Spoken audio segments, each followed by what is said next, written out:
Now imagine an afternoon of absolute wonder for over 1,000 children, only for that afternoon to end in heartbreak so immense that society vowed never again. Now I'm talking today about how laughter turned to chaos. Sunderland, a city right here in the northeast of England, steeped in industrial heritage and resilience.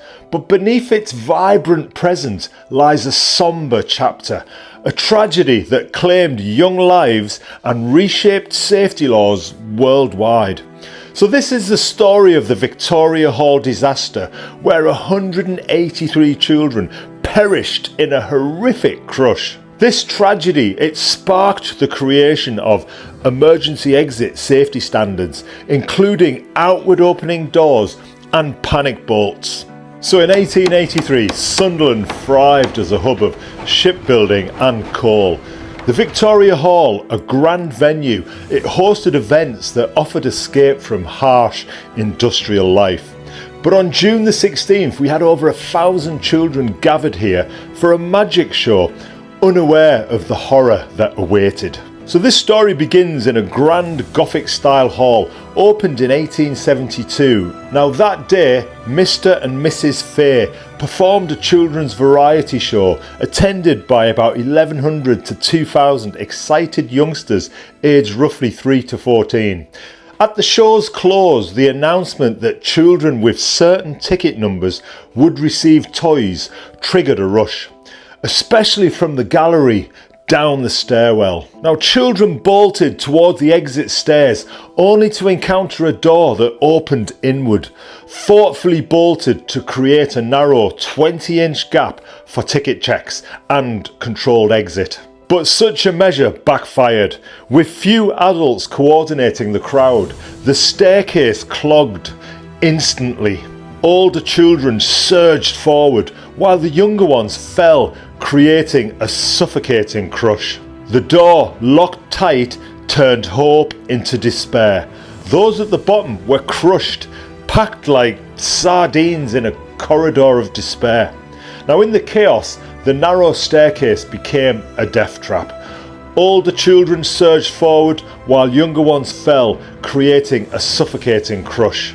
Now adults in the hall recognised the nightmare unfolding, but the bolt was on the children's side, and unlocking it was proving to be impossible under the pressure. Now the caretaker, Frederick Graham, dashed to another staircase, diverting around 600 children to safety. Others began pulling the trapped children through the gap, until finally one brave soul pried the door off the hinges entirely. But by then, 183 little lives had been snuffed out by the crowd crush. Rescuers arrived to unimaginable scenes, bodies piled 5 feet high. Now, Dr. George Loudon described it as a massive silent suffering. Parents searched frantically, and some even carried their children home, only to realise they were gone. Now this figure of 183 victims is etched in history. Children, some as young as 3, including a whole Bible class of 30, gone at once. Now the British Medical Journal's June the 23rd, 1883 issue reported detailed autopsies diagnosing compressive asphyxia. And Queen Victoria herself sent condolences and donations, and the nation raised £5,000 to cover funerals and a memorial, the poignant statue of a grieving mother erected in a nearby park. Now this statue was later relocated, vandalised, restored in 2002 at a cost of £63,000 and returned under a protective canopy. Now Parliament responded with new laws. Entertainment venues must have outward opening emergency exits and unlockable from inside. So the disaster directly inspired the invention of what we now know as crash bars or panic bolts. The inventor Robert Alexander Briggs, he patented the panic bolt in 1892, a decade later. Forever the token of progress from tragedy, don't you think? Now these push bars now qualify as essential safety hardware everywhere, allowing outward out of swinging doors to release under pressure, preventing further crush disasters. Now every time you pass through a door with a crash bar, remember the Victoria Hall. These children, through tragedy, became guardians of safety. So here's the absolutely gutting but essential truth from this story. A bunch of eager children chasing toys, no malice, no ill intent, triggered one of Britain's worst public tragedies. But their loss became the blade that cut through complacency. Out of anguish came laws, inventions, safety standards that today save lives everywhere. So if you've been moved by this story today, just leave me a comment and maybe share what you're thankful for in life today.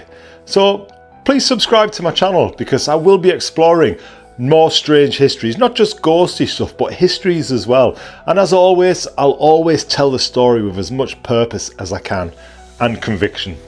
So check out my next video soon in a few days' time, where I will be returning back to the historical city of York, talking about the plague pits underneath the streets, and I can't wait to bring this story to you. So thinking about this disaster in Sunderland, it kind of gives me the chills, as I'm sure it does you. The grounds where this happened, I'm sure it holds the echoes of that crush, of laughter cut short. But I take hope from this, that change can rise from grief.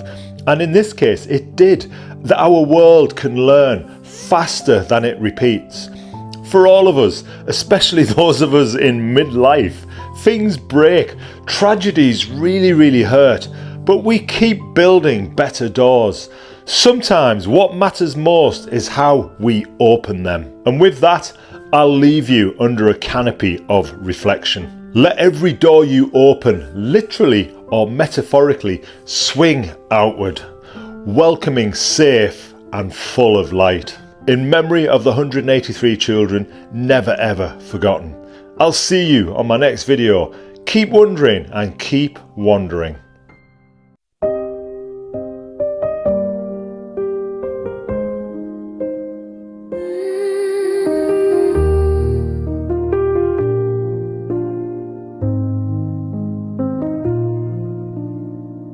"3 o'clock, the children came, with pennies clutched, with hearts aflame, from magic tricks and marionettes, not knowing what the hour would set. A hall of dreams, a crowded stair, no fear, no whisper in the air, but fate was waiting cold and near. The price of joy would be so dear, and the door that wouldn't open held the laughter turned to cries. One by one the voices broken under Sunderland's grey skies. If love could turn the handle, if hope could break the wood, we'd open up that doorway and save them if we could.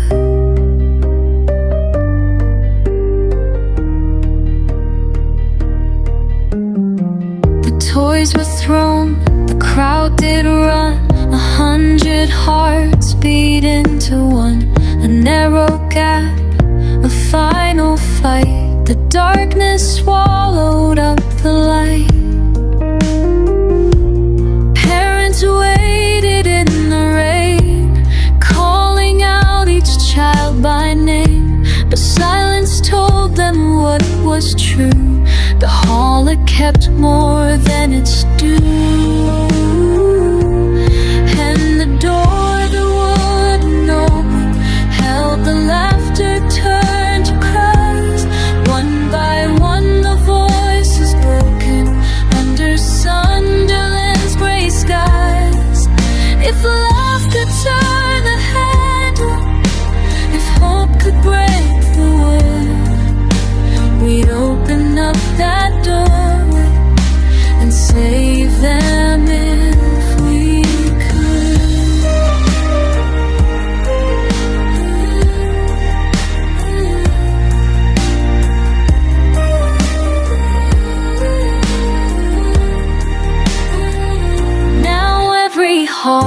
Each theater door swings outward, never inward more. A law was born of grief that day, so no more dreams are crushed that way. But the door that would open still echoes down the years. We hear the faintest footsteps and we wipe away the tears. If love could turn the heaven, if hope could break the world, we'd open up that door, save them if we